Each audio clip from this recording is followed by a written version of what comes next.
All right, this update is brought to you by Lexus of El Cajon. Aztecs, they are back in action tonight at Viejas Arena versus Wyoming. 6 p.m. tip-off. 5 p.m. is when our pregame coverage starts here on San Diego Sports 760. And last night, it was a scoring night in the NBA as Joel Embiid scored 70 points for the Sixers in a win. Karl Anthony Towns, though, scored 60-plus. Team lost.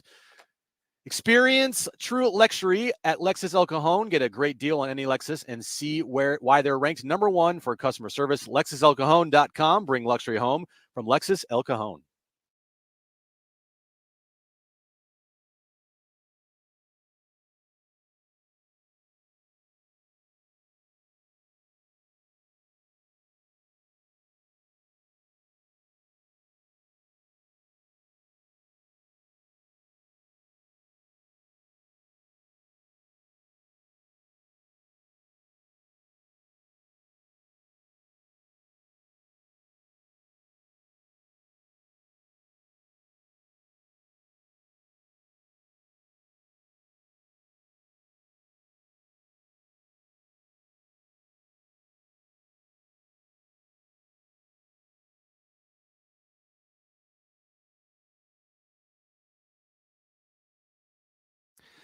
All right, San Diego and Southern California, what's going on? It's hour one of Jon and Jim. We have a bit of a short show. We're with you until 5 p.m., but that's when the countdown to tip-off will begin. Myself, Ben Fletcher. We are right now outside Viejas Arena. The weather has improved drastically for those of you that have not been outside today since yesterday. So it's a really nice day. We've got partly clear skies. We're outside Viejas. We're going to get you ready for San Diego State and Wyoming tonight at 6 p.m. There's so much more to get into, and we will. NFL playoffs.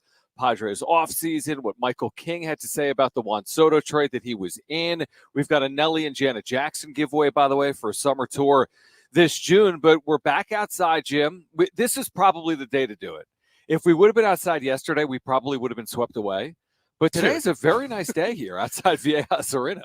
Yesterday was, and this is not hyperbole, like it was one of the worst days in San Diego for rain.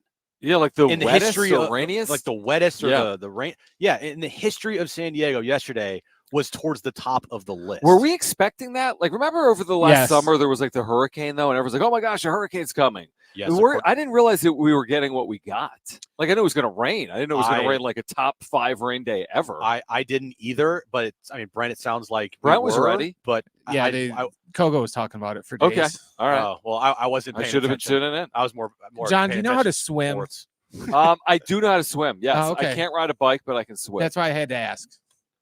Yeah, I would have been worried if I didn't know how to swim, to be honest. Because some of the video out of San Diego, you've seen some of the stuff on social media, like the Weather Channel, national news. It was bad, and I remember I got a text yesterday morning from Aaron telling me to be safe to drive to work. It's raining. It's really bad, and I was like, what are you talking about? It's fine. Yeah. And then later that morning, I see pictures from Darren, and he legitimately said, "I don't know if I'm going to make it to work today because of how bad the roads are." Took him, what, 2 hours? Yeah. Hour 50 or something? It took me about an hour, but in the end, there's a lot of damage that was done. Unfortunately, in this town, we just know it's not built for rain. Pacific Beach went underwater. I know, closer to the coast went underwater. Like, it's just, I hope everyone's safe out there and I hope everyone's good out there. But luckily, the rain has subsided. Dude, it's gorgeous out here. It's a little cold, but, we're soft here in San Diego. I don't think it's cold. I think it's really nice. I think in the sun, when the sun came out. No, it's great. It was probably about 70 degrees. What's going on, Caroline from San Diego State? Okay. So we're getting you ready for San Diego State and Wyoming. Let's touch on that, and let's get to what Michael King had to say about the Padres trade where they dealt away Juan Soto and got Michael King. But this is one of those games at home where the Aztecs have to find a way to win. We've talked about how hard it is to win on the road in this league. They have to win at home. They're a heavy favorite here tonight against Wyoming. Wyoming happens to be 3-2 in the Mountain West. But San Diego State at home has not lost this year. They have to keep it that way through tonight's game against the Cowboys. Yeah, the thing with how this season has played out so far is because they have not been able to pick up that big road win versus a top-tier team in the Mountain West Conference like New Mexico or Boise State as of yet, there's still a bunch of more opportunities to do so. You're just putting yourself in a position where you're going to have to play like flawless basketball at home. And by flawless, I mean get the W. Mm-hmm. Like you can't slip up at home if you're not going to be able to beat the Colorado States, Utah States, the Nevada, like on the road in the Mountain West Conference the remainder of the year. So that's why every home game with every passing game that goes by on the road that you lose, home games become more important regardless of the opponent. San Diego State, Wyoming, 6 o'clock is the tip time. We'll have a countdown to tip off for you right here from outside Viejas Arena coming up at 5 p.m. In the 4 o'clock hour, we will give away those Janet Jackson and Nelly tickets for the concert coming up in June. So we've got tickets for Janet Jackson and Nelly, North Island Credit Union Amphitheater, June 6th. Tickets available at livenation.com. Keep listening for your chance to win. I have to admit, I did a bit of a double take when I saw this story, I think, at the New York Post on social media. When Michael King was quoted as saying, now remember, Michael King, arguably the centerpiece of a trade for Juan Soto. You could say maybe Drew Thorpe, who's a pitching prospect, but Michael King arguably was like the crown jewel in the trade in terms of the return for Juan Soto. He was quoted by the New York Post yesterday having said, I feel like the Padres won the trade. So a trade for, basically we're forecasting a future Hall of Famer in Juan Soto before his age 25 season, going to the Bronx. The projection numbers are crazy, 8 WAR type season, 40 home runs. These are projections for Juan Soto. Michael King says he feels like the Padres won the trade. I liked seeing it, but then I thought about it for a second. I'm like, there's so much to be determined. I guess I like the confidence, but I'm a little wary when you say something like that in January because we don't really know who won the trade. And it's hard to imagine it's not the Yankees since they got Juan Soto. That's what I said exactly on social media last night. Okay. What'd you say? I love the attitude. I love it. Because what else do you want him to say? Right. Oh, yeah, by the way. We got killed in this trade actually sucks. I hate it here. I can't believe they got Juan Soto, and I'm playing on a team with not Juan Soto. Right. So you love the attitude from him. You want him to say, yeah, the Yankees wanted to trade me. I want to go prove that the Yankees made a huge mistake. Mm-hmm. I saw the talent that was traded in that trade, and I think that can help us. Are any of these players that we got back Juan Soto? No, but I am going to ride with my teammates and the team that decided to trade for me. Love the attitude. All great. But like you said, I mean, I'm not going to say he's completely wrong, but as of right now, you can't even remotely say definitively that X team won the trade. Now, last year, we have made the case, and we've made the case a lot on Jon and Jim, is the team that gets the superstar player wins the trade. Mm-hmm. Regardless. Like, I don't the prospects, they could turn into be something, but in the moment, you get that superstar player, they won the trade. Plain and simple. And I think if you go back in time to a couple of years ago when the Padres traded for Juan Soto and they parlay that into an NLCS run, very easy to say at that time, absolutely the Padres won that trade with the Nationals because they made the NLCS that year. They were 3 wins away from a World Series, and the Nationals finished in last place. Mm-hmm. So you could say in the moment, yeah, we won the trade. But these things take so much time, and we won't even know.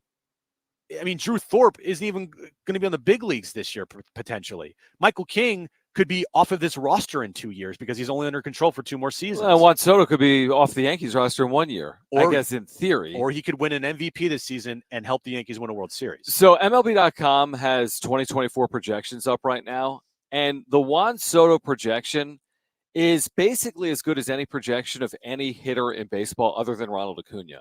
They're projecting a 7-WAR season, a career-high 39 home runs, 132 walks, way more than his strikeouts. So they're projecting a career year from a future Hall of Famer in age 25 season. And, of course, the Yankees are thinking that's what it'll take to put them over the top. And, by the way, just because Soto hits in New York doesn't mean you lost the deal. Soto's expected to hit. I mean, you just trade away this generational hitter. But what A.J. Preller needed to do in the deal was to find a combination of players that's going to impact his organization, not just in 2024, but also in beyond. So to your point, I think if Soto wins the American League MVP, that's not reason alone to say, lost the trade. Soto was MVP, we lost the trade. But with all that being said, King's got to be like second half King. Like he's got to be a number 3 starter in the big leagues. And Drew Thorpe needs to be developed. And some of these relievers need to pay dividends. But it'll be interesting to see how it plays out. I think in real time, most of the national media and the narrative was, well, yeah, the Yankees won the trade. They got Juan Soto. Michael King saying, well, the Padres won the trade. we'll find out. And like you said, it might not be in 2024. At some point, we're going to find out. Am I skeptical? If I'm being honest, I have to be somewhat skeptical because I think Juan Soto is such an elite player. But maybe Michael King is right, and he'll be a big reason why he's right by pitching this team, to some success in 2024, 2025. I mean, I hope. Like, it's really hard for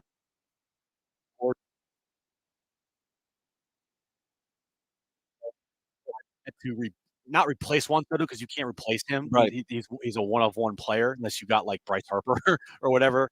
But at least fill that spot and fill that hole. The major league ready player.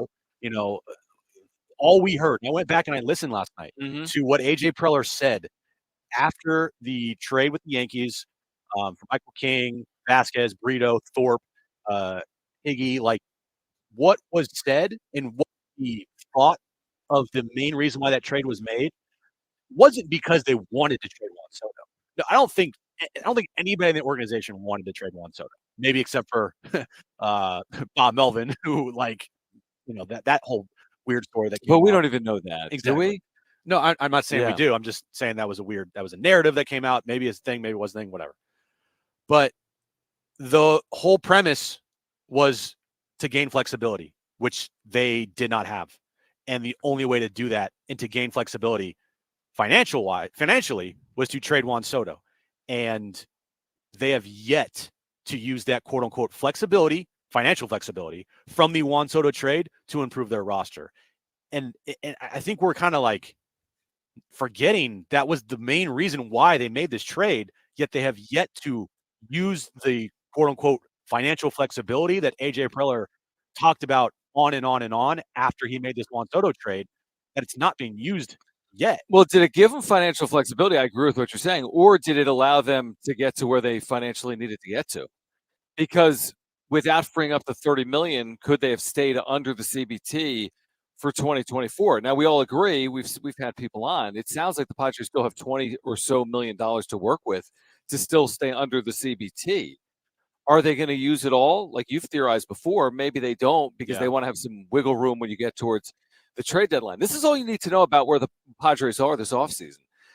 According to Robert Murray, who covers Major League Baseball, the Padres are one of two possible suitors right now for Noah Syndergaard, who had a 6.5 ERA in 88 and 2/3 innings last year with the Guardians and the Dodgers. You got the Padres and Pirates showing interest right now in the 30-year-old Noah Syndergaard, who's been hurt, had an awful year last year. Think about some of the names that they're being tied to. They're being tied to pitchers off down years, veteran guys, reclamation projects, which is somewhat similar to last year. I mean, again, Lugo and Waka had to prove it to you a year ago, and they did. But, I mean, Noah Syndergaard, the Padres are apparently, have some level of interest in, according to Robert Murray, or even like an Alek Manoah. Now, Manoah is a lot younger, but coming off a bad year. Doesn't this tell you all you need to know about how the Padres plan to spend or not spend? I think it does. Actions speak much louder than words. I mean, they can say and they can go out and talk about how they're going to spend all this money that they recouped or at least saved on from the Juan Soto deal, but yet they haven't spent any, and they still have major holes on their team. And I think we're sitting here on January 23rd, not expecting them to go out and make any type of significant free agent signing, correct? Yeah, I mean, you wouldn't call Noah Syndergaard a significant free agent signing, right? If you sign for a 1-year, $3 million deal, no. Of course not. I agree. And, you saw Joey Gallo today signed for 1 year, $5 million. Joey Gallo, not a great player. I know that was kind of Preller's little white whale a couple of years ago when they were trying to trade Hosmer, but if you're not able to, or maybe not able to, but if you're not going to go and sign a guy for a 1 year, $5 million deal, like, where are you going? Like, what is the direction? Where are you headed to fill these holes with the money and the financial flexibility that you were so happy that you got from trading away Juan Soto? It's such a good question, and it's so open-ended that, a lot of times AJ Preller feels a little bit like this. I don't know, like a guy that you never know what direction he's going to head, but you still think at the end of the day he's heading somewhere of significance, like big trade, big signing, something of significance, even if it is a surprise. Now I'm like, I don't even know what he's thinking. I honestly don't. I mean, this offseason has been so quiet that I could go in different avenues in terms of what he's trying to accomplish this offseason. Is he willing to move prospect capital to improve his big league roster? Is he going to try to do it via free agency? Is he going to try to use his young players in his system to start the year at the major league level? I don't think anyone has really any good feel for it. The last time we heard from Preller in December, or maybe at Mike Schultz's press conference, was, hey, we'll see what the market looks like in January, and then at that point, maybe it'll be more advantageous from a free agent perspective. Well, all of a sudden, it's January 23rd. You look up, and they've done absolutely nothing. Yeah. So is February going to be different than January? Now, what we said, like in the Open, is no team has really done anything other than the Dodgers, and sure the Astros struck with Hader. Who, by the way, signed the Yankees. Paxton. James Paxton to the Dodgers reportedly. Oh, must be nice. So they keep getting richer and they keep doubling down. But truthfully, outside of the Dodgers, there are a couple of other examples as well. There's 20 teams that haven't done anything, and the Padres are in that group. Exactly. And just Michael King said yesterday again, it brings love the attitude. Absolutely love it. Definitely. I agree. I want the players on this team to be almost like an FU mentality, right? I want a guy that was just traded to be like, oh, really? You just traded me? Guess what? I'm going to go and show you why you should not have traded me. Mm-hmm. I love the attitude. But it brings me back to the day that Juan Soto was traded. It brings me back to the why Juan Soto was traded.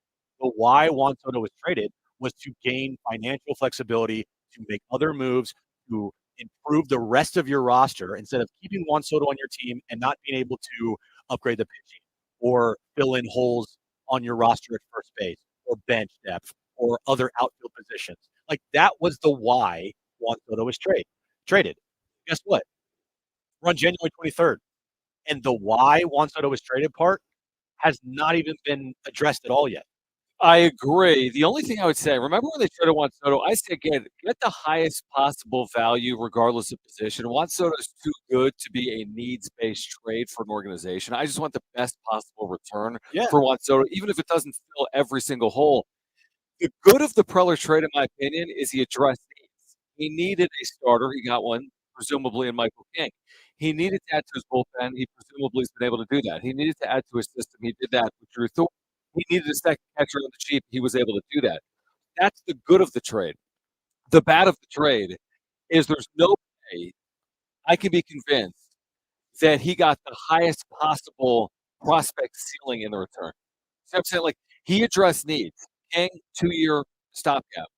Bullpen, you helped. Backup catcher, so be it. But remember, the Yankees didn't part ways with any of their top 5 prospects, right? Yeah, we were sitting here saying, look, if you're trading Juan Soto you should get and Trent Grisham, like 2 outfielders, I want Jason Dominguez because guess what? I need outfielders now. Like, I know the pitching is definitely the number one most important thing in baseball. Everybody agrees on that. Right. But when you have no outfielders, like you have none. You have no options that you had ready to go when you traded away not only Juan Soto, but Trent Grisham, who we all have our opinions on Trent Grisham. I think there is definitely easily upgrades over Trent Grisham. Absolutely. But a serviceable major league outfielder that you traded with, no replacement at all. Like we're sitting here kind of asking the question still of, hey, all that financial flexibility that you were so happy that you got after the Juan Soto trade, like when are you going to start using that? When are you going to start rounding out this roster? Is it even going to be in 2024? Well, that's another question is are they saving it to get under the CBT, reset the CBT threshold, spend it in 2025 when they can go back over with that penalty? Well, then that does happen, John. Then I think every fan has a right to be extremely pissed off because they were sold the bill of goods of, guys, don't worry. The reason why we're trading Juan Soto isn't because we want to get all this money and save it. We're doing it because we want to get all that money to spend it elsewhere on other positions of need and to fill out and round out the roster to be more balanced, right? Yeah. That's kind of the thought process that we all had. And the Padres were telling us that. Where is it? When are they going to do that? When are they going to do that? Because as of right now, we're waiting. They're not even close to have done that, neither that. All right, we do have the developing news. The Hall of Fame announcing this evening, at least out east. Adrian Beltre, Joe Mauer, Todd Helton have been elected, which means Gary Sheffield, we haven't talked about this. Gary Sheffield, the former Padre, is not going to the Hall of Fame here today. I think it was seen as an extreme long shot. He was close. He's been close. Now, we know he didn't spend a fortune of time in San Diego. I do think his career numbers, I mean, in terms of length of career, overall numbers, like he's right there, 500 home runs for Sheffield. But Sheffield does not get in today. Beltre was a lock. Mauer, Helton in to the Baseball Hall of Fame. Any reactions to that? Sheffield not in, Beltre, Mauer, Helton, those names that got in don't really surprise me here today. Do they surprise you? I think Gary Sheffield's a Hall of Famer. No, I do too. Like, I don't. Yeah, some of the votes that these aren't everybody's votes, but the Hall of Fame tracker on social media where it shows who votes for who. A lot of people were voting for some random ass players that they didn't even deserve to be voted for, and they weren't voting for Gary Sheffield. Yeah, who are you putting in? Like, you putting in Scott Rowland over Gary Sheffield? I'm not.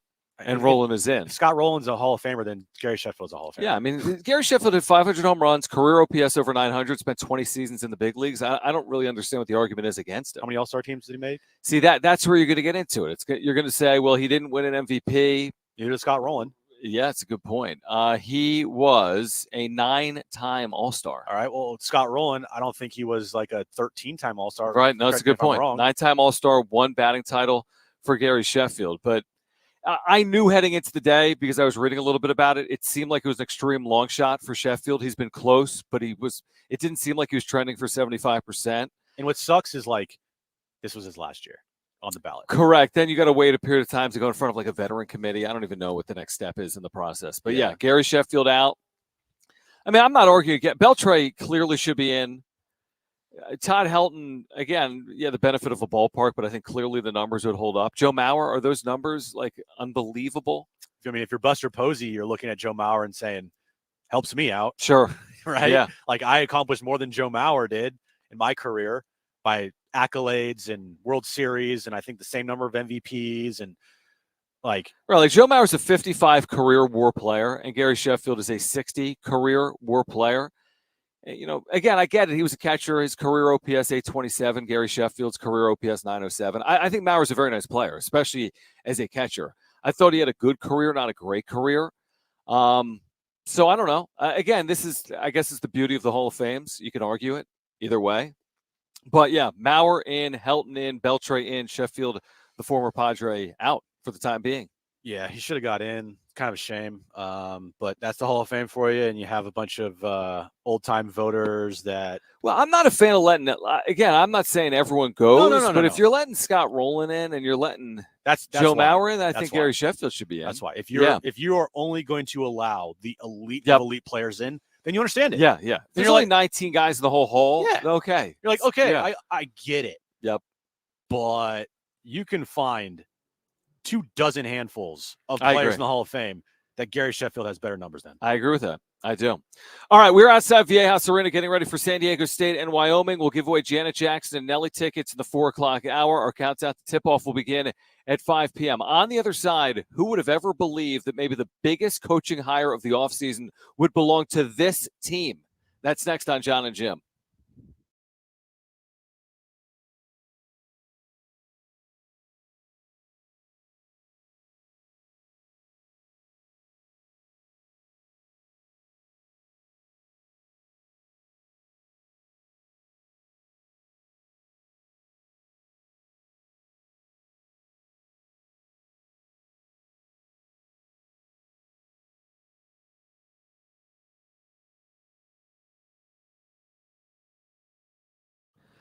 Hey guys, it's Schaefer, and Novo Brazil Brewing Mission Valley is now open, a spectacular brand new sports bar right here in San Diego. In addition to that, their brand new Aztecs Raspberry Kombucha benefiting the Mesa Foundation Collective, which benefits San Diego State men's and women's basketball. That is now available as well. That was taste tested by San Diego State student athletes, players like Lamont Butler and Jaden Ledee and Micah Parrish and others. So that's a brand new co-branded product. I was over there for their opening weekend. It is a spectacular place. If you are into sports, which you are because you're listening to us, this is the place you need to get to for the NFL's championship weekend this Sunday. It's a 350-seat restaurant, full bar menu, 60 taps of Novo Brazil beer. They've got the kombucha I told you about, the Aztecs Raspberry, and more. They have seltzers, great food. They really do. I had a sandwich over there. I had a salad over there as well. Tacos, burgers, empanadas, appetizers, Brazilian-inspired entrees. This is one of 5 area locations, by the way. They've got a beautiful location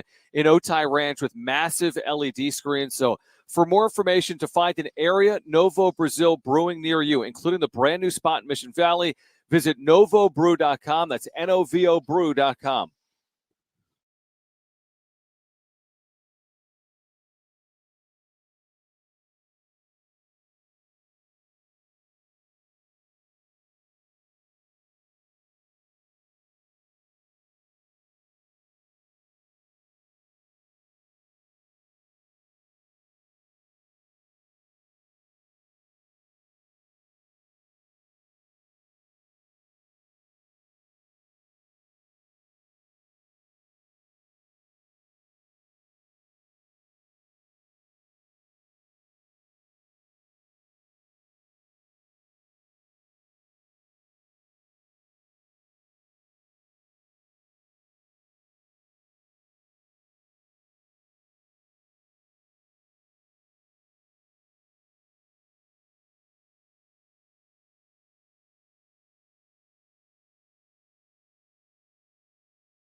All right, this update is brought to you by Lexus El Cajon. NBA last night, Joel Embiid scored 70 points for the Sixers against the San Antonio Spurs, most points this season for any NBA player.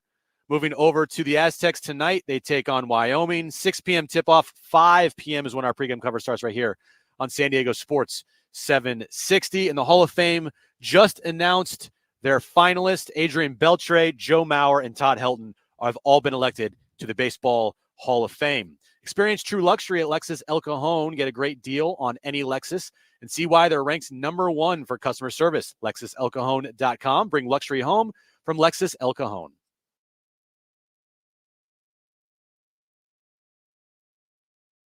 All right, we're outside Viejas Arena, San Diego State and Wyoming coming up at 6 p.m. Jon and Jim with you until 5 o'clock. Aztecs countdown to tip-off from 5 to 6. We've got a pair of tickets to see Janet Jackson and Nelly at the North Island Credit Union Amphitheater June 6th. We'll give those away coming up in the 4 o'clock hour. There are very few things that Jim gets excited about.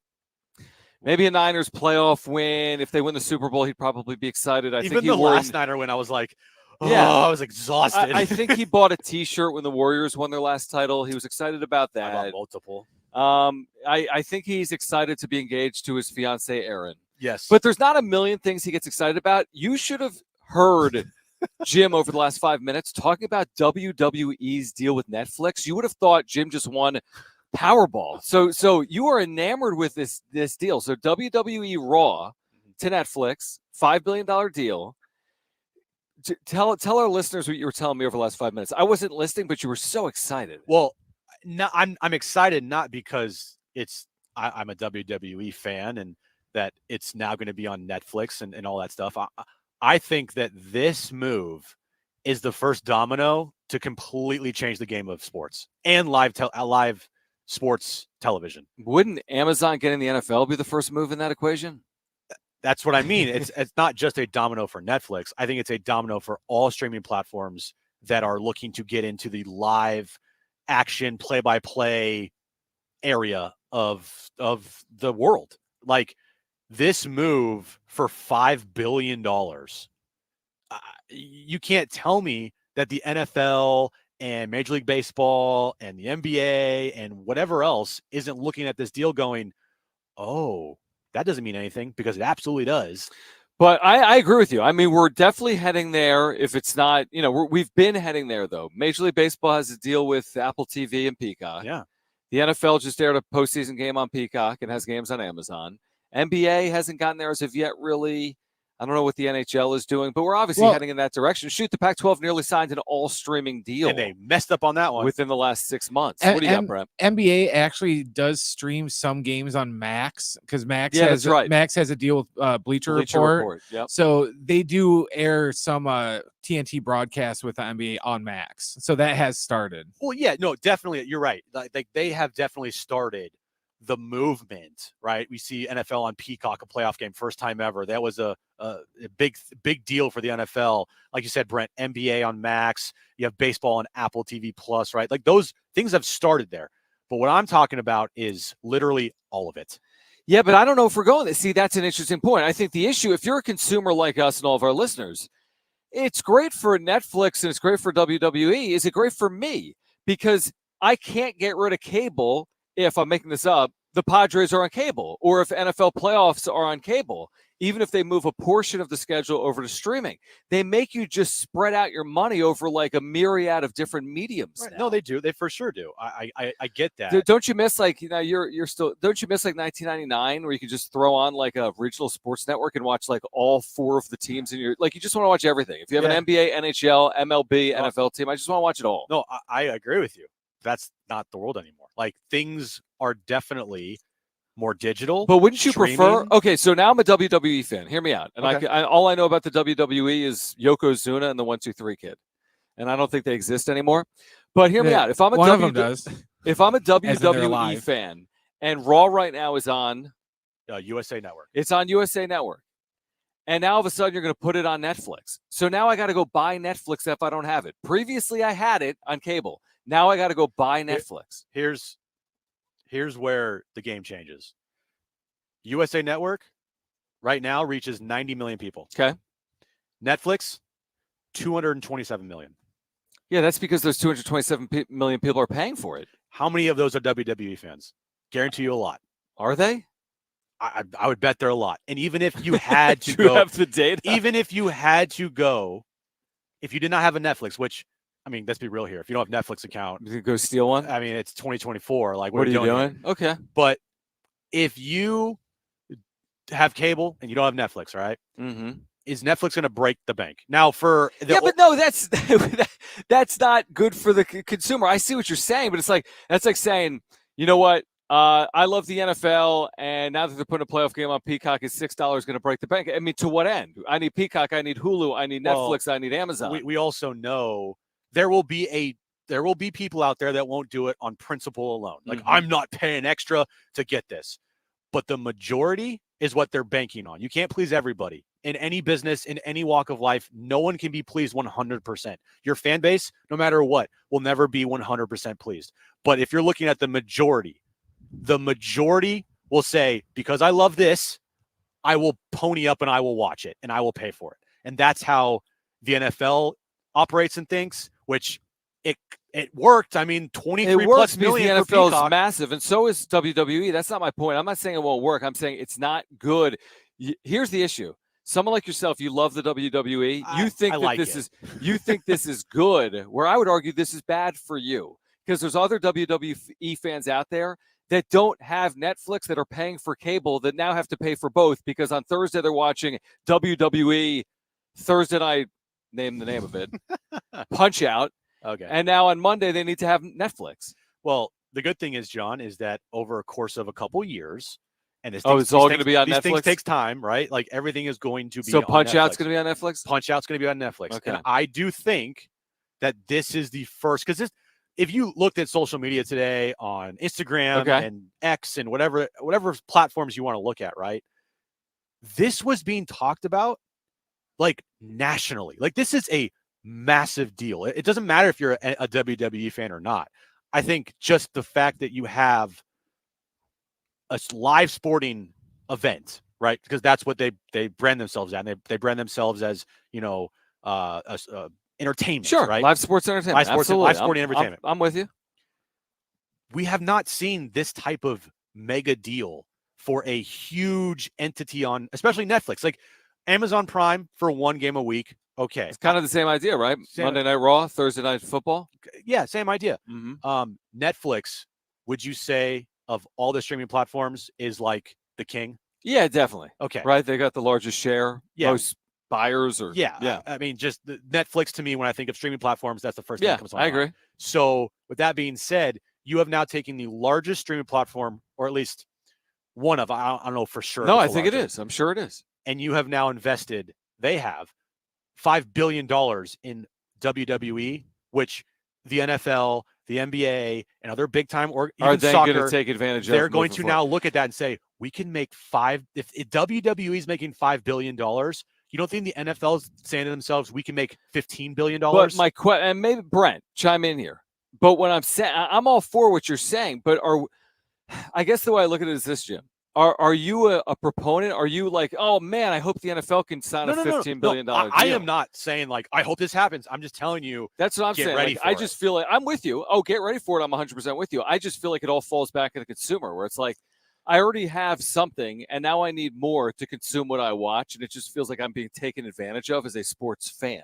That's what it feels like to some, maybe not just this WWE deal, but it just feels like as they spread this out among various properties, it just feels like I'm being taken advantage of because of my sports fandom. Well, agree or disagree? It was already spread out anyways, because if you're still watching Raw on USA Network and, SmackDown on, what are they on? Fox. You're still going to have to go and watch the, live events, which they used to call pay-per-views, but they don't charge them anymore. Those are all on Peacock. So you would still need Peacock to watch that stuff. Okay. Or if you wanted to watch, my big thing when the WWE Network first came out and it was its own thing before it shifted Peacock was they had this backlog of old wrestling stuff from like when we were in high school, John, so that you could just go back and just watch it all in its entirety. So all that's going to get shifted back over to Netflix too. But the big thing with Netflix is right now worldwide for the audience, WWE Raw is on like one platform for America, one platform for Canada, one platform for Europe, one platform for India, et cetera, et cetera. It'll all be the same. Yes. Once it goes to Netflix, every event is going to be on Netflix. There's going to be no more, depending on what country or region you're in, you're going to have to go to a different place. Everything is just going to be mainlined through Netflix. I'm very happy for Netflix today. So for a worldwide audience, I think it's better. For American audiences, it might be annoying, but it's like you said, it's just the day we live in that it's just going to be another streaming service. 70470 started with stream. Do you feel like as a sports consumer, you're being taken advantage of or not with these streaming deals? I kind of do. But here's before we go to break here. Yeah. Perfect example. Padres this year. All right. We know they're going to be on MLB TV. Right. So you want to watch the Padres because we cover the Padres. We want to watch the baseball. We love baseball. So what are you going to do? I'm going to pony up. Exactly. If you like something, you're going to pony up for it. You're not going to sit there. But that's also, is that good for the consumer? As in, at some point, are you alienating a portion of your audience? Well, so you and I are going to do it, but is Brent going to do it? Like I said, you can never please 100% of your audience. You can by making it free. Okay. Nothing's ever free anymore. On the other side, this is like the most anti-Chargers move in the history of the Chargers. Why is it happening now? That's next.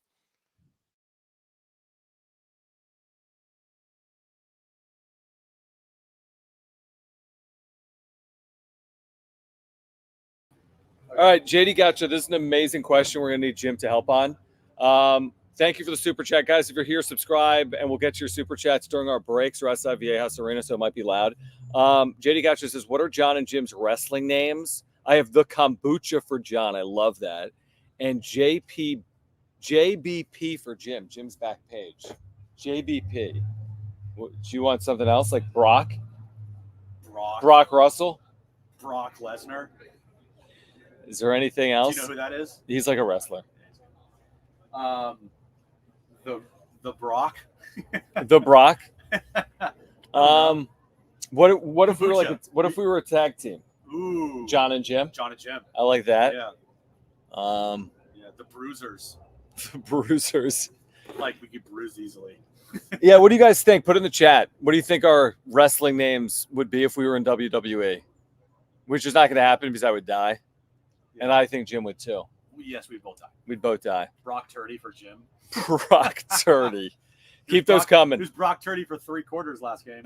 Keep those coming in the chat. JD Gotcha. Thanks, man. Thank you.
So Jim Harbaugh to the Chargers. Why now? That's next.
All right, next hour, we'll give away those Janet Jackson and Nelly tickets. Jon and Jim with you outside Viejas Arena. The sun is out.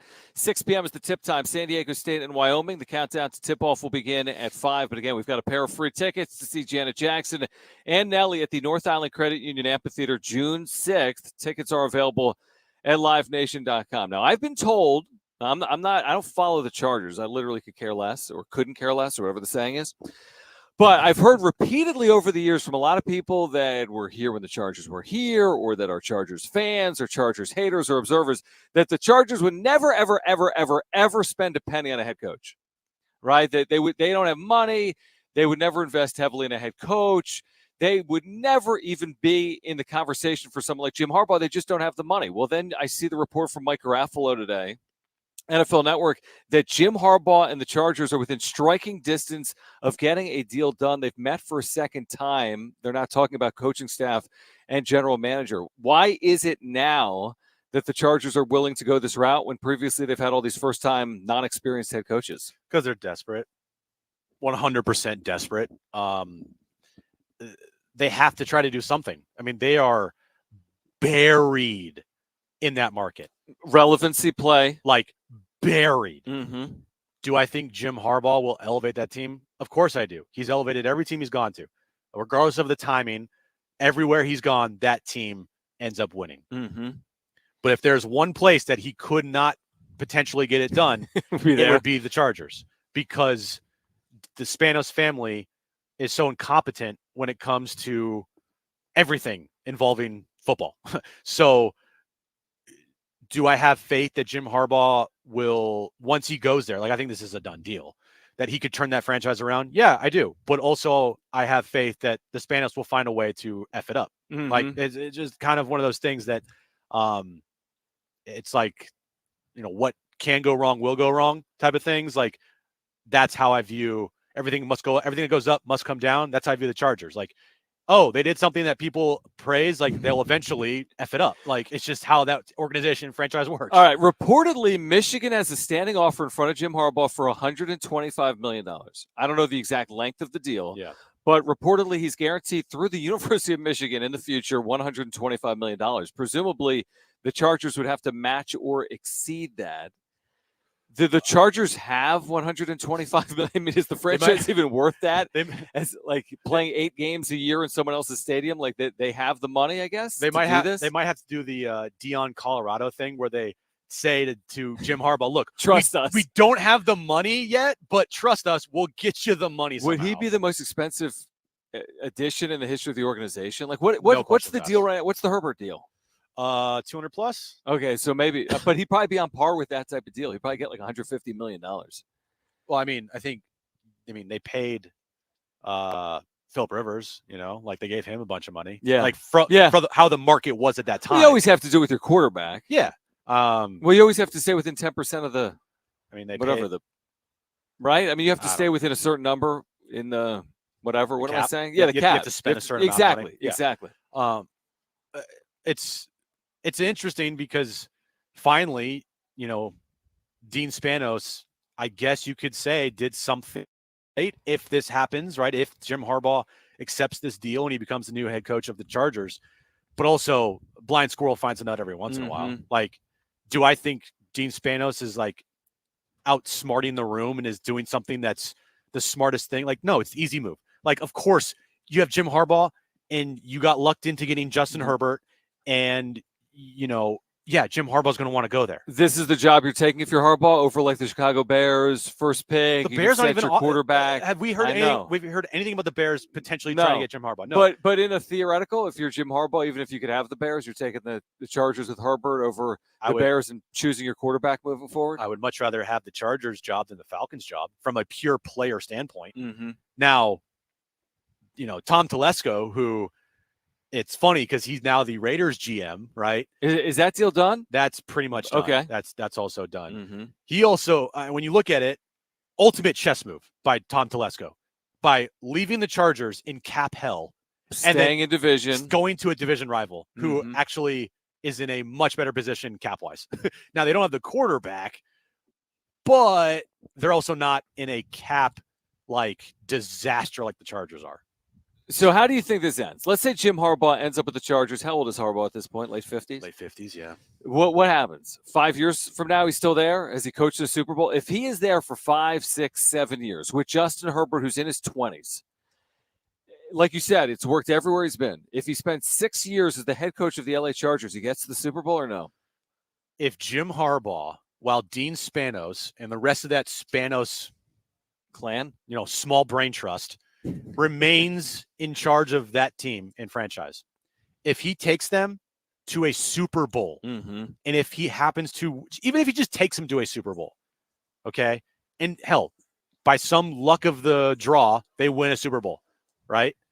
It'll be the greatest coaching job in the history of the NFL because the incompetence of the Spanos family at every turn, just not knowing what the hell they're doing and ruining firing Schottenheimer after a 14-win season, the debacle here in San Diego, right? Doing everything they possibly can to sabotage their team and doing everything they possibly can to not win. Fight for LA. Yeah.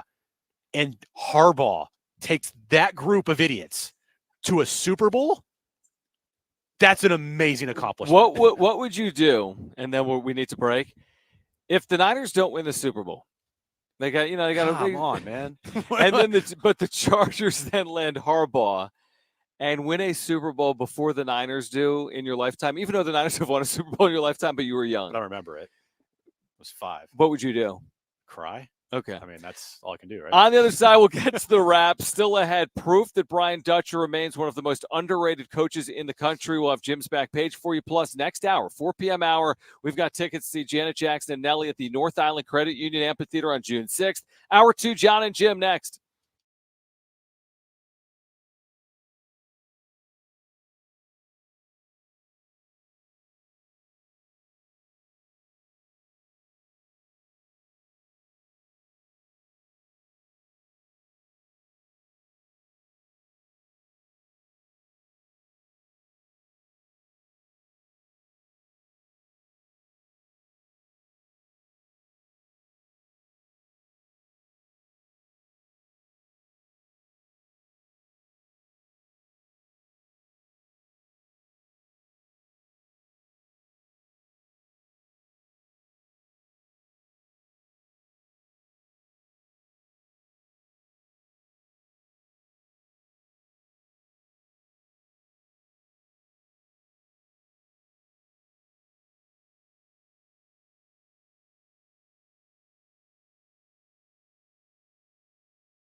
All right, this update's brought to you by Lexus of El Cajon. Aztecs, they're back in action tonight as they take on Wyoming. 6 p.m. tip-off, 5 p.m. pregame right outside Viejas Arena. Of course, you can listen to that right here on San Diego Sports 760. And NBA news of the day, the Bucks, they fired their head coach after just 43 games. Adrian Griffin was 30-13, and the Bucks fired him.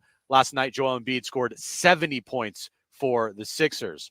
Experience true luxury at Lexus El Cajon. Get a great deal on any Lexus and see why they're ranked #1 for customer service. LexusElCajon.com. Bring luxury home from Lexus El Cajon.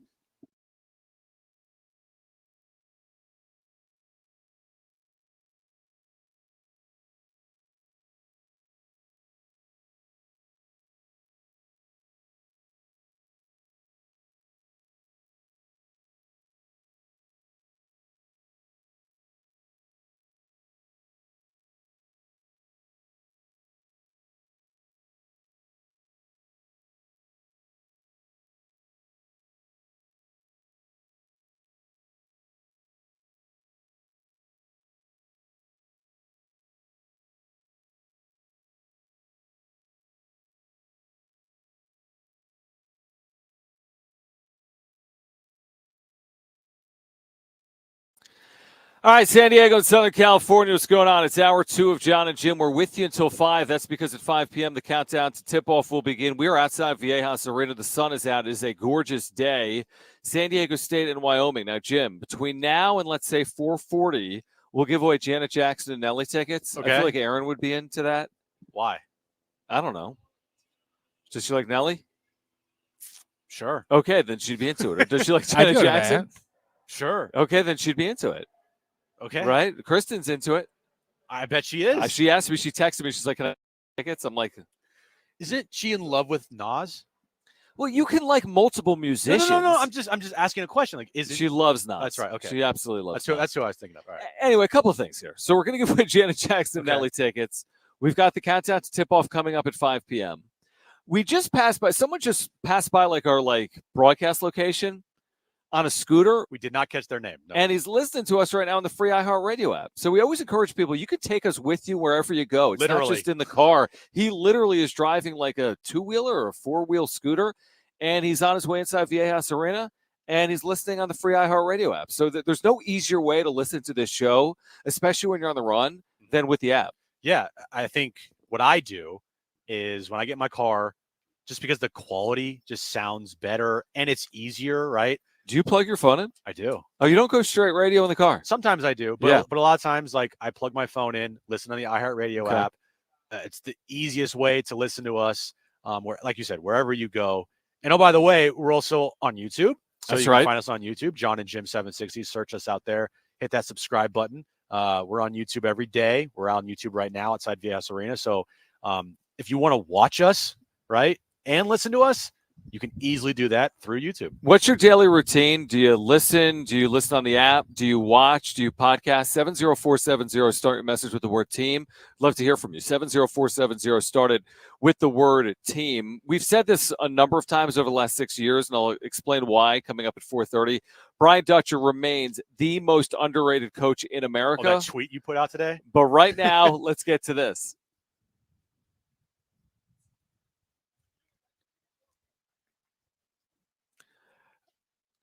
Real quick, Brent, before you start, because Ben Fletcher is like engineering for us here today, and he brought his dog, Brock. And this is like a really, I mean, it's like Brent's dog, his cute dog Peanut, and this cute little dog Brock. Yeah. Like he's just like hanging out with us. That's all I wanted to say. That's great. Because I'm watching Fletch like walk this dog. Yeah, it's awesome. Yeah, he'd feel like he's literally. You have one of the cutest dogs ever. You do. One of the cutest dogs ever. Is he available to co-host? Can he fill in? No, can he not fill in? Can he start? Oh, I'm just thanks. kidding. No, he can be a third wheel. Yeah, sure. Show him on the screen for YouTube. Hold on. Here we go. Hold we'll on. get started. If you're watching Jon and Jim 760 on YouTube, there he is. Right Brock, little Brock. the dog. What's up, Brock? Hi, Brock. Oh, that's a good boy. 3-0 in the postseason, Yes. other than the start in Philadelphia last year when he got hurt. But he can't.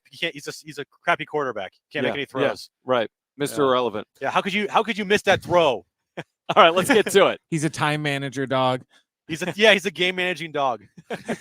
Who gets to the Super Bowl first, guys? The Raiders or the Chargers?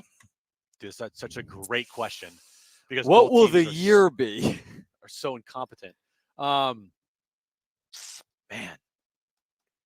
just because they're going to potentially have Jim Harbaugh and they have Justin Herbert, I have to go with the.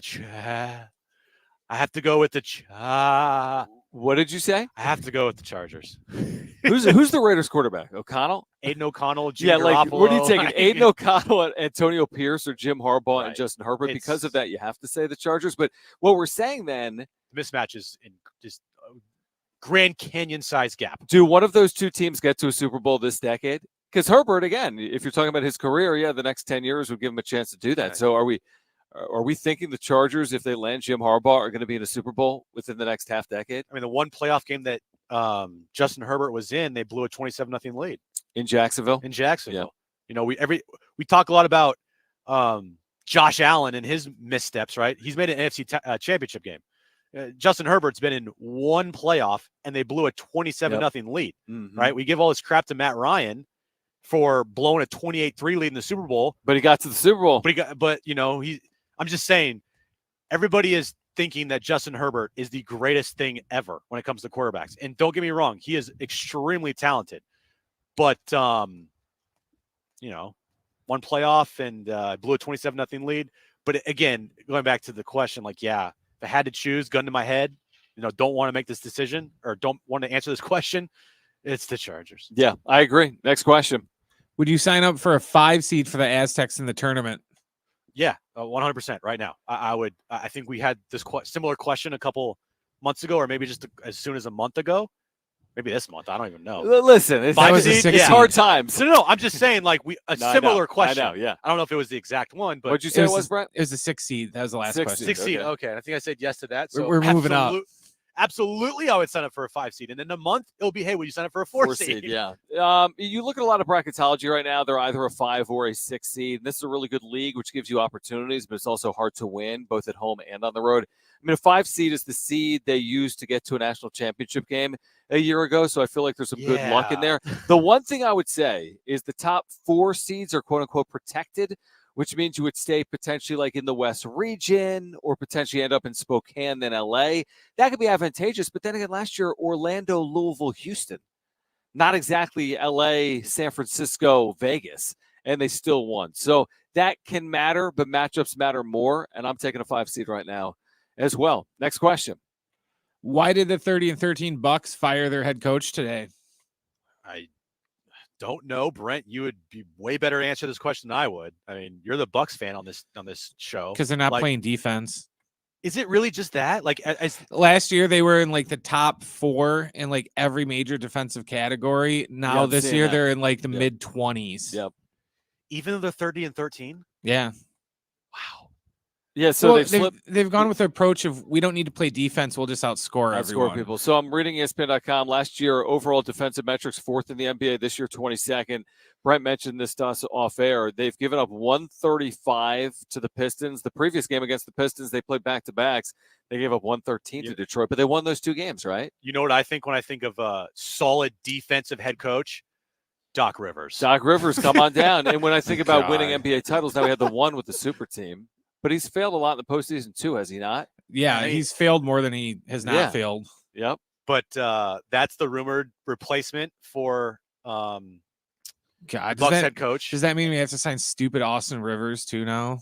No, he's an analyst now. You don't have to worry about that. Oh, good. Don't worry. Yeah. Who would even want to be an NBA head coach if you can go 30-13 in your first year and be let go? Like, what's the longevity here? You're if you coach for a year. If you go by what Kendrick Perkins said today, which that is what it is, he heard that that dude lost the locker room like right away earlier in the season. Maybe and that was part of the reason why they got rid of him, is because they're not going to play defense for a guy that already lost the locker room 2 months ago. Well, the reason why he probably lost the locker room is because they fired their previous head coach that helped them win a NBA championship.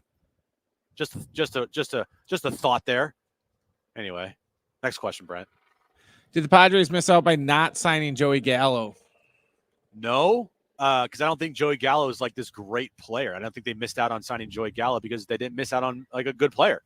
Now Joey Gallo, I mean, he's the need the fit that you need, right? Outfielder, power, left-handed bat, can be your DH as well. Problem is, he's like not good anymore. Unless you want a 170 hitter with a 680 OPS against you 20 home runs, guess what? Here's Jake Cronenworth for you. Yeah, I mean, here's the truth. He's never been good. He's always been a power guy. He always strikes out. He's never hit for average. We've seen a zillion iterations of this player. They don't help you. There's a reason these guys don't get paid. Yeah. Like, this isn't 1985 anymore where 40 home runs guarantees you a lot of money. Yeah. Like, you can hit a lot of home runs, but that doesn't mean you're impacting the team positively. But again, this is where the Padres are. The people are like upset. They're missing out on a guy that hit 170 last year with a 0 WAR because, well, he's a cheap player. You can get him for $4 or $5 million. Now, Robert Murray today is talking about Noah Syndergaard. The Padres have shown some level of interest in. Well, he's coming off a year in which he had a 6.5 ERA and was hurt and made 18 starts. So, like, this is like we've been saying a lot recently, Jim. It's like we're curious to see the next Padres move, but I'm fearful the next Padres move is like a Joey Gallo or a Noah Syndergaard. Well, or it hasn't been yet. Like, it could have very well easily been Padres signed Joey Gallo to a 1-year, $5 million deal today. And what would we be saying? The same thing. Like, I mean, this guy's proven nothing other than the fact that he strikes out a lot, will run into a few balls, and will hit 180. Yeah, like, what does he truly bring to the table? It's a body. Is just a major league player? Like, I mean, you can't get better than Joey Gallo. Right. That's what we would have been saying today. Like, we would have been like, okay, well, guess what? They filled their need. There it is. But I can also tell you that I wouldn't like that. I would like, I'll tell you if I like a move. I'll tell you if I don't like a move. And that would be a move I would look at as going, okay. Yeah, I mean, same thing with Noah Syndergaard. Okay. The amazing thing is, like, if you go to MLB.com, many of our listeners have probably done it this offseason if you're a Padres fan, there's a ton of free agents. There are a ton of free agents. So you can go in any number of directions in terms of theorizing on free agents. You can do the same thing with trades. There's even more players, obviously, available via trade where you run into an issue. Like our buddy Mark Nimitz, who just texted me. Says, like, what's up, Mark? He says, go get, what's up, Mark, by the way? He says, go get JD Martinez. And he's talked about this offseason. Would love JD Martinez. Now, you know Mark. what Jim's going to say, Mark. What are you going to say? They don't have the money. Yep, there you go. That's what you're going to say because he's coming off a really good year. Yeah. And he is. He's going to cost you close to $20 million. I would say 15 to 20 million. Yeah, maybe 15 per year. Yep. Because of what he did last year with the Dodgers, and rightfully so. If I'm JD Martinez, I'm not going to be saying to myself, yeah, let me sign a 1-year like $10 million deal. You're right. You want max value. Like, I just played at an all-star level last year, so I want to get paid. So I want to get paid, and now that the DH is a position in the sport, in the NL, in the National League, you're right now, but throughout all of baseball, right? Guess what? I want to get paid. So, I mean, when we think outfielder via free agency, maybe, Mark, this is why they haven't yet struck when it comes to outfield free agency or even starting pitcher free agency. Because, again, after a Cody Bellinger, what are you looking at? You're looking at Joey Gallows. You're looking at an expensive JD Martinez. You're looking at Jock Peterson. I tell you what, there's been a lot of discussion, and I understand, but you tell me that Tommy Pham's on this team next year, I would take it. Yeah, sure. I agree with you. And I think a lot of Padres fans would. And the only Padres fans that would be the stubborn ones. I was stubborn, but I would take. Listen, Yeah. I was anti-Tommy Pham when he was here, but the proof is in the pudding.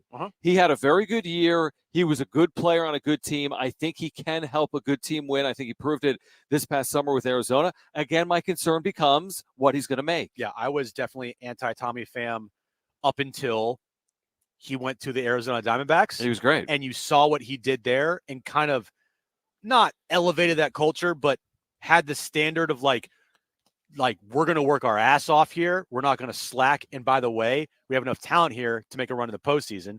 And by the way, he was a pretty big role in why they made the World Series last year. He's hitting third in the World Series and on a team hitting home runs. Right. Like, you tell me you don't want that guy on your team?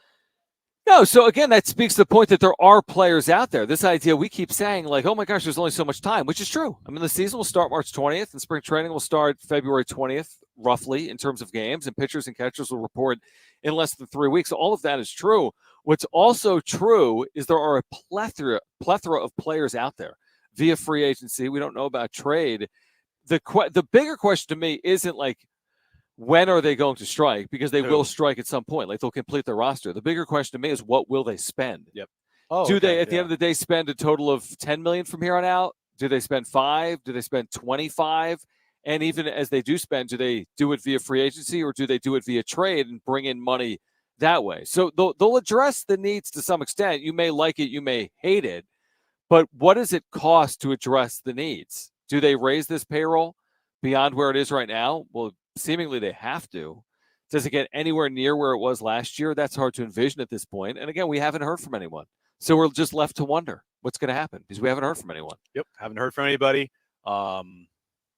It's we're grasping at straws here. If you're a Padres fan, if you're poor Will Holder, Will, bro, it's gonna be okay. It's gonna be okay. I mean, you were just any morsel of Padres news is just like injected into my veins. That's why last night when you hear from Michael King say that the Padres, he believes the Padres won the Juan Soto trade, you're like, news, Padres news. Right. And it's not really the news that we want to be talking about because we want to be talking about this roster. We want to talk about actual moves that are taking place. Is AJ Preller, what trades are going to potentially happen, like signings, like all that stuff. But yeah, whenever they make a move, the actions of that move will speak louder and tell you the direction of where they're going. And frankly, John, I think they've already told us. Matsui, go trading Soto. Because that's what you need to know. Like nothing as far as spending wise. You saw in The Athletic, and they do it every single year, Dennis Lin has this fan survey. Oh, did I see it? Now, I haven't seen the results, but you can fill out the survey. But this is a very interesting question. I mean, the first question in the survey is how confident are you that the Padres are heading in the right direction? If you would have asked me that question a year ago today, I would have said as confident as I can be. Yeah. Coming off a National League Championship Series with a player like Juan Soto in his prime and others, Fernando Tatis Jr. coming back. I mean, I couldn't have been more confident. Isn't it? It's funny the difference a year makes. I would have said I couldn't be more confident in the organization last January 20, whatever today is, 23rd. I mean, how do you even, from a 1 to 5, not confident at all to very confident, where would you even go there? How confident are you that the Padres are heading in the right direction? That's a tough question to answer, isn't it?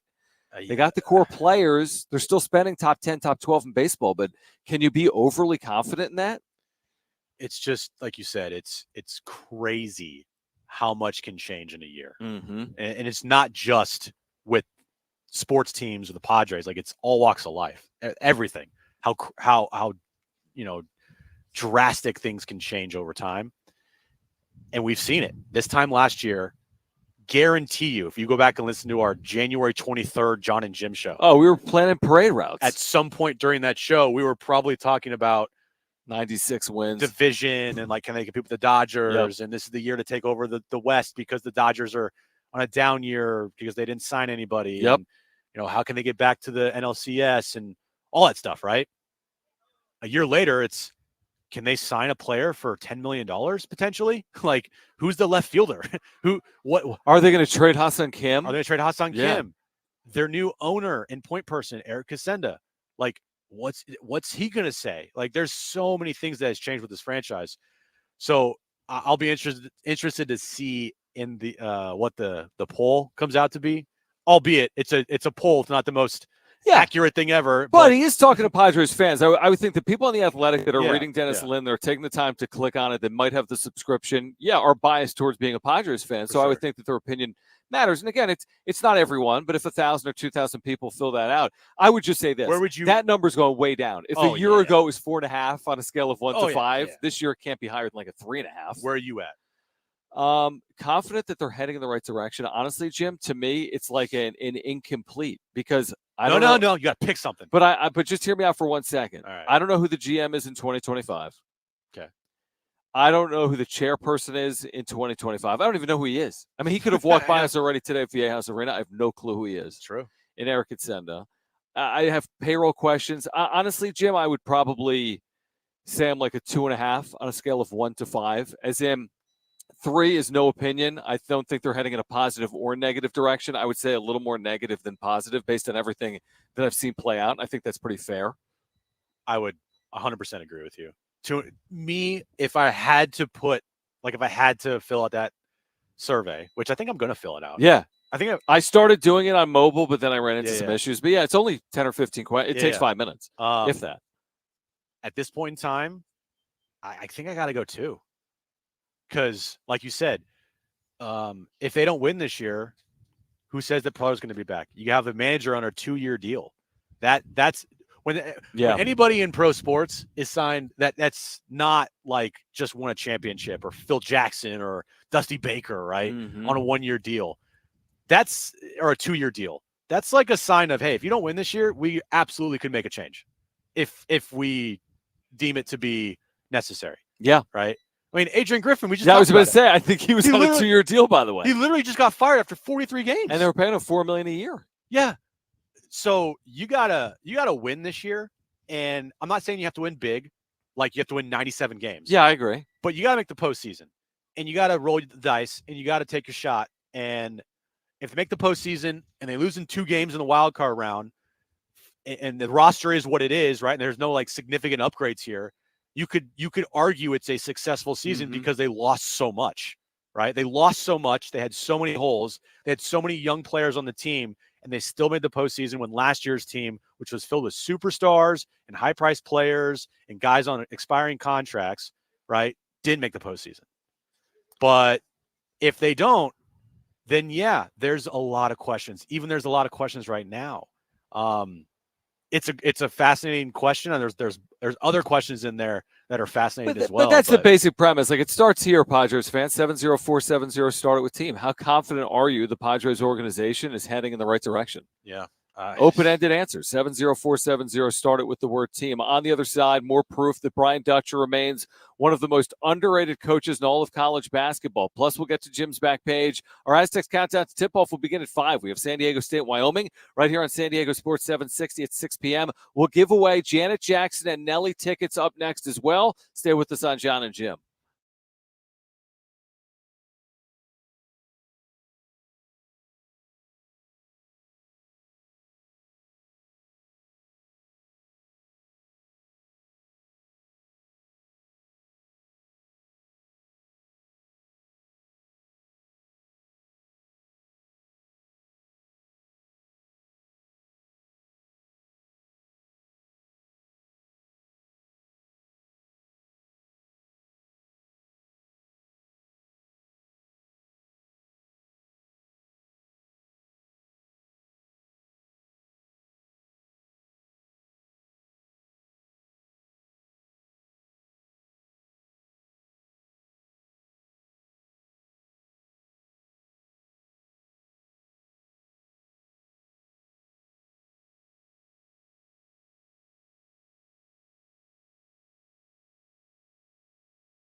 All right, further proof that Brian Dutcher remains one of the most underrated head coaches in America. That's next on Jon and Jim.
All right, this update is brought to you by Lexus of El Cajon. Aztecs are back in action tonight at Viejas Arena, taking on Wyoming. 5 p.m. is when our pregame coverage starts. 6 p.m. is tip-off right here on San Diego Sports 760. And NBA news of the day, the Milwaukee Bucks, who are 30-13, fired their first-year head coach, Adrian Griffin. It's been reported that Doc Rivers is the leading candidate to take over that job. Experience true luxury at Lexus El Cajon. Get a great deal on any Lexus and see why. They're ranked #1 for customer service. LexusElCajon.com. Bring luxury home from Lexus El Cajon.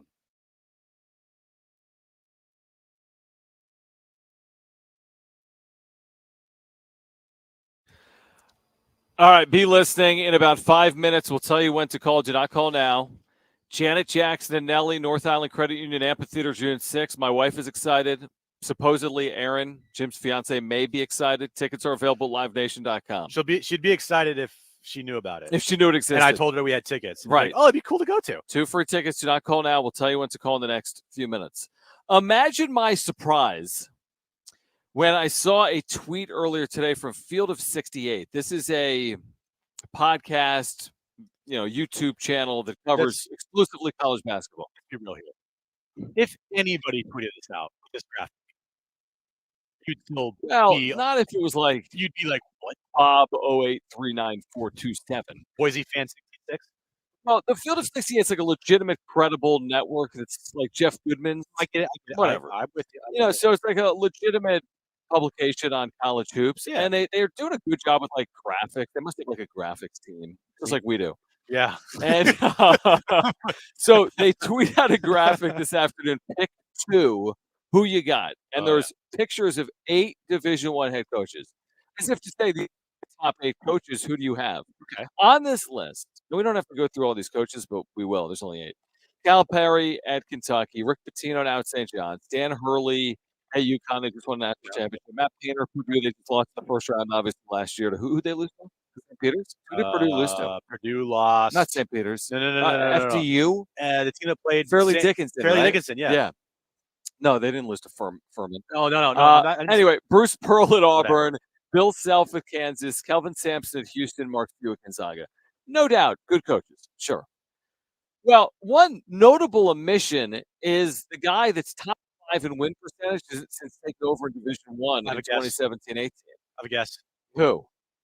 Brian Dutcher? Correct. So Brian Dutcher has a higher win percentage than 5 of the coaches on that graphic. He doesn't have a higher win percentage than Mark Few, Kelvin Sampson, or Bill Self in Kansas since 2017, but he's got a higher win percentage than 5 of those coaches, and he's also coached in a national championship game. So I will ask a question I've asked repeatedly before.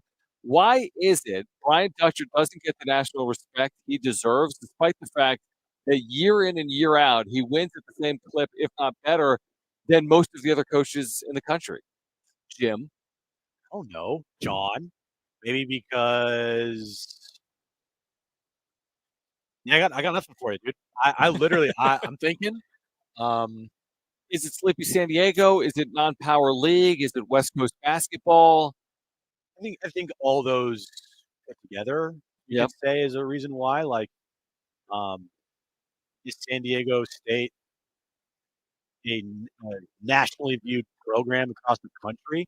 Some, it is, absolutely. For people that know basketball, it absolutely is. Just because the success here, and you just saw, last year, the success reached its peak of making a national championship.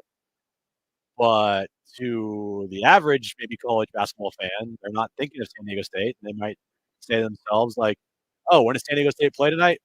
I'm on the East Coast? Oh, it's midnight? Nah, I'm good. Well, I get that. I mean, you could even be, Gonzaga obviously has established itself over the last 20 years. They've played in 2 national championship games, but there's a lot of people out East that aren't watching Gonzaga. I get that too. Right? But I think for whatever reason, I'll tell you what, Gonzaga's like this. By the way, San Diego beat Gonzaga this year, so suck it.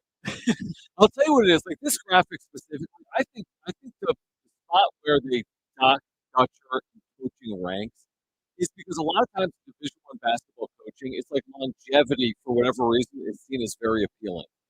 Like Rick Pitino's been coaching for forever. John Calipari's been coaching for forever. Same thing with you, Kelvin Sampson, Bill Self, Bruce Pearl.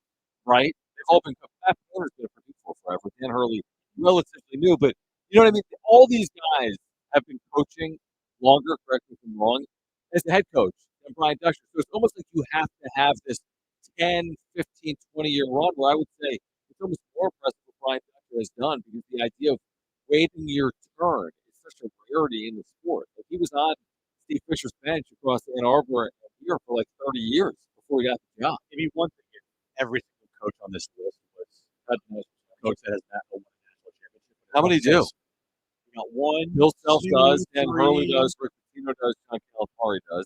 Painter doesn't, Hugh doesn't, Sampson doesn't, Pearl doesn't. So half of them don't. I mean, he's had success, but there's also been like the fire of like NCAA sanctions around this program. How many times is Ralph Sampson in the Final Four? It's not Ralph Sampson. It's the player. It's Kelvin Sampson. Sorry, Kelvin Sampson. Sorry. Why did I say Ralph Sampson? Because you did. I'm an idiot. Correct. Yeah. Okay, wait, hold on. We're going to get back to this conversation, but I want to pay off what I told our listeners. If you call right now, 877-767-4760, caller 7, you've got 2 free tickets to see Janet Jackson and Nelly. Great giveaway. This is June 6th, North Island Credit Union Amphitheater, 877-767-4760. Brent, let us know who wins once you have a winner. And again, tickets are available at livenation.com. Caller 7, 877-767-4760. You have 2 free tickets. So do you think I should be up in arms about this or no? Because it's just a graphic on Field of 68. If you weren't up in arms about it, I would be concerned. Okay. Like, I mean, this is a very on-brand thing for John Schaefer to do. And if you weren't upset about it, then I would be like, are you okay? What will it take? Will it take another Final Four appearance? Will it take another Mountain West regular season championship? Will it take 3 more NCAA tournament berths? Like, what are we waiting for? Does he solely have to win a national championship? He's coached in 4, 3 as an assistant. What's it going to take? I think over the next 4 years, if he makes the NCAA tournament 3 of the 4 and makes 2 Sweet 16 runs, that he's on the graphic in 2027. I mean, if you pile it up, like the one thing that, and this was something that I talked about. This wasn't a knock on Dutch. It was just a fact of like, up until last year, he has yet to coach. He had yet to coach a team that has won a game in the NCAA tournament as a head coach. Sure. And but now he's got 5. I know. Now he's got 5. And he's off the so to speak, monkey off the back, even though I don't think there was a monkey on the back, even though I put it there. He made a national championship. He made a Final Four. You have the next 3 years, 2 of the years you make a Sweet 16 run in a year and maybe an Elite 8, right? And you win the Mountain West Conference 2 of the next 3 years, then guess what? The longevity part of it will put him on those lists. Okay. Like the thing with Mark Few, he's on the list because of the longevity. I know that he's not won a national championship, but he's on that list because of how many times has he made it to a Sweet 16? How many times has Bill Self took his team to a Sweet 16 or an Elite 8? Okay, and then there's always someone on the text line, like 619 who's just a hater that says the Aztecs play tomato cans, that's why. And then my response to that is always like, and Gonzaga. If that's your argument, if you want to go there, which isn't even accurate. You had to do it 619. If you want to go there, then I would say Gonzaga plays who, and Houston in the AAC until this year played whom under Kelvin Sampson. So you tell me the difference between what Gonzaga does in the WCC, Houston did in the AAC, and what San Diego State has done in the Mountain West. Mr. 619, as Mr. Tomato Can, as a Gefilte Fish right on YouTube in our chat said, "That's such a bad take." LOL. I agree with you. From Field of 68 or from us? I think Gefilte Fish is talking about the texter. Okay.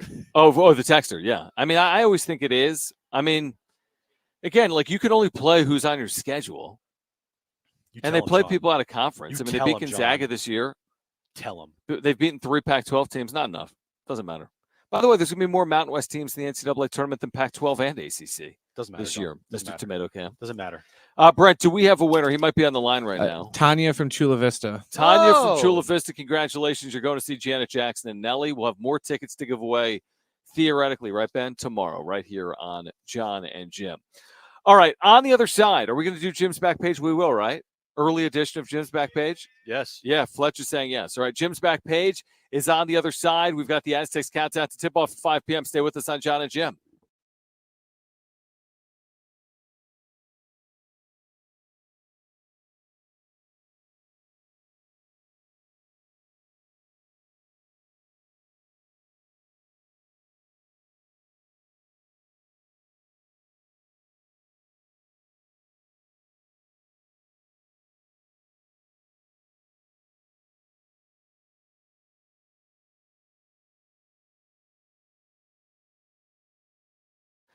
All right, hey guys, it is Schaefer. I've been telling you for months about our friends over at Windmill Farms, the college area's natural grocer. We're right by right now on campus at San Diego State, getting ready for the Aztecs and Wyoming coming up at 6 p.m. This is your perfect lunch spot during your work week. You can take that from me. I'm there all the time, every single week. Your 8th sandwich is free with the sandwich card. In addition to that, they've got high-quality ingredients, fresh ingredients, and low prices. So you need to get over to their deli. It's the easiest, most convenient part of your work week for lunch. Get over to Windmill Farms. In addition to that, as you get ready for Aztec hoops or NCAA basketball or college football, that's now over, or the NFL, like Championship Sunday this weekend, they've got everything you need. Windmill Farms has everything you need for your game day needs. I'm talking about produce and meats, organic and farm fresh. I'm talking about their amazing craft beer selection. It really is incredible. They're centrally located right by San Diego State across the freeway from Montezuma Mesa. But in addition to that, if you don't live or work near campus, no problem. You can find Windmill Farms on Instacart, have your groceries delivered directly to your doorstep. Trevor and his family, they've been in the grocery business in San Diego for over 20 years, supporting local businesses like Harris Ranch, Mr. G Salsa, and many, many more. And here's the other thing. You need to get to windmillfarmsmarket.com or find them on Instagram because they have their weekly specials there. So check them out at windmillfarmsmarket.com. But again, a reminder, shop local, shop at Windmill Farms.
All right, back with you on Jon and Jim. We're with you just until the top of the hour, but stay with us. The countdown to tip-off will begin at 5 p.m. We'll have a guest join us from the Warrior Foundation because there's a wheelchair basketball demo at halftime tonight. So we'll talk about that coming up in the 5 o'clock hour. We'll get you ready for San Diego State and Wyoming. They're all big in the Mountain West, especially for San Diego State. There's some other games in the league tonight as well, but the Aztecs back home trying to bounce back from Boise. We talked a little bit about that yesterday.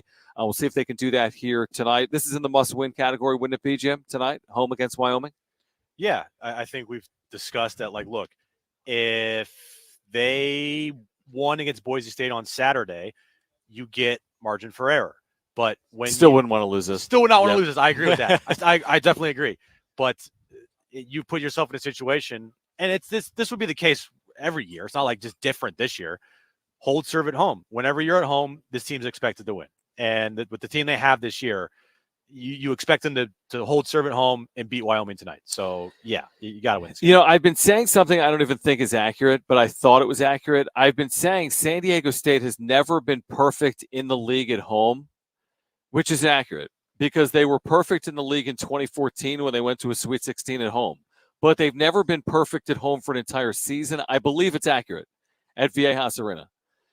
So they've had one-loss years, a lot of them, including last year, only lost to New Mexico, 30-2, only lost to UNLV. But it still proves, as good as they've been in this building, they're going to win 90% of the time, San Diego State historically. It's still, to this point, unheard of to be perfect all year in this building. They've got 6 more games to play, and there's going to be some tough ones. Colorado State is still coming here. New Mexico is still coming here. Who else is coming here? Utah State is still coming here. Thank you. Yeah. So it's not going to be easy. But the point is, if you lose tonight to Wyoming, you got to beat everyone else. Yep. But that's why you got to beat Wyoming tonight. Exactly. All right, let's get to this.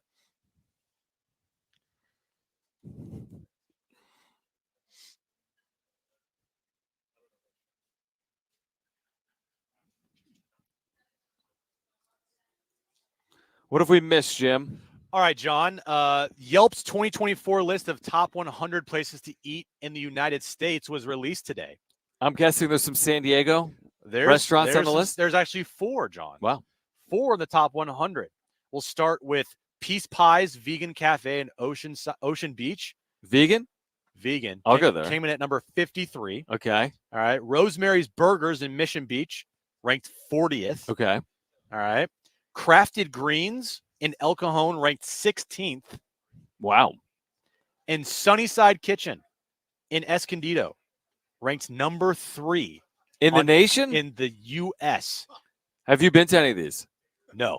We need to get to these. I know. Yeah, we 4 need. That's amazing. in the top 100, and 4 in the top 50 something. And this isn't like, because I do a lot of lists, right? Yeah. And sometimes I'll do like a list that like who I've never right. heard that before. Yelp, yeah. I mean, that's a pretty big list. Absolutely. Yelp's top 100 places to eat in the United States. And we have a top 3 here in San Diego County. Sunnyside Kitchen in Escondido. Dude, what do you think that's worth to be put at number 3 on that list? Imagine how much business that would bring you. A lot, I would think. A lot. Yeah. Like, let me look right now for their Yelp review. It's probably pretty good. If I look them up, hold yeah. on. Sunnyside. Yeah, do they have a wait right now? Cafe. Probably. Okay, here we go. What are you looking up? Their rating? No, just like where they're located. And then, yeah, I mean, they have a pretty good rating on Yelp. Yeah, he's got to be pretty close to 5, right? It's like 4.5, 5, almost 5 stars. Yeah. Yeah. So, okay. So, yeah, there you go. We need to get to one. Or maybe all 4. Maybe all 4. Well, the vegan place we could definitely get to. Yeah. Did you hear? And I should have talked about this earlier this month, but I haven't, and I've been saving it, and it needs to be talked about. New Year's Eve. No. Costco. Okay. Something about the membership crackdown? No. Okay. They have replaced the Costco churro. The Costco churro is no more on the Costco menu items.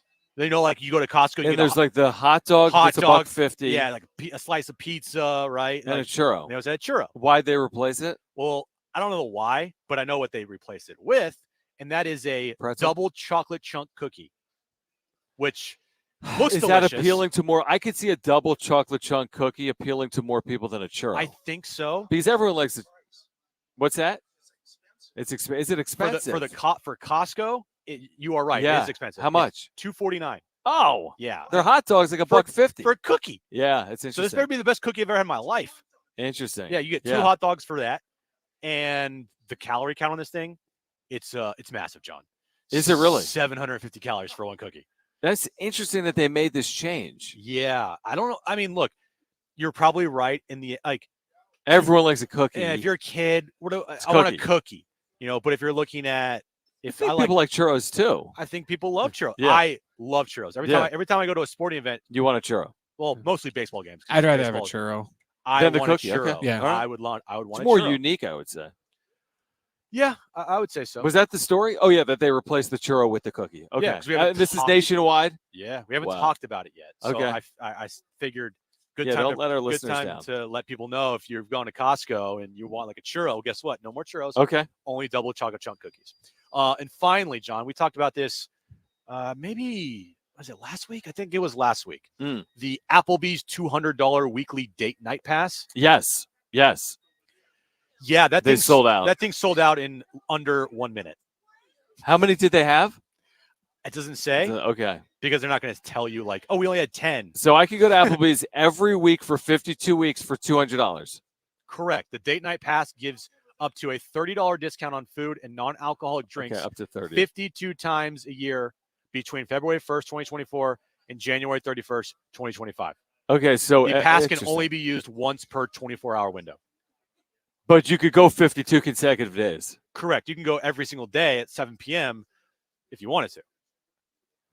That's pretty fascinating. Again, is it a good deal? It is. Absolutely. That's a great deal. Are you going to go to Applebee's 52 times just because it's a good deal? That's a lot of times. If you want to blow through your Applebee's for 52 straight days, you can absolutely But even would you go every week 50 straight times? That's a lot of Applebee's. Do they even have 52 different items on the menu? Probably. Maybe.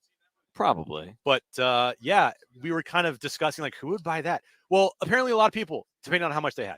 It sold out in less than a minute. Yeah, the demand was so high that the restaurant's website temporarily crashed when the passes went up for sale. Good promotion then. Great. Really good promotion. According to Applebee's website, the number of passes available for purchase was extremely limited. So maybe it was potentially a few hundred. Yeah. The company obviously did not say how many passes were sold because if you do that, then you kind of lose like the lore of it, right? Like, oh, we only had 5 passes and it sold out in a minute. Like, okay, cool. But yeah, things sold out. Exactly. Marketing.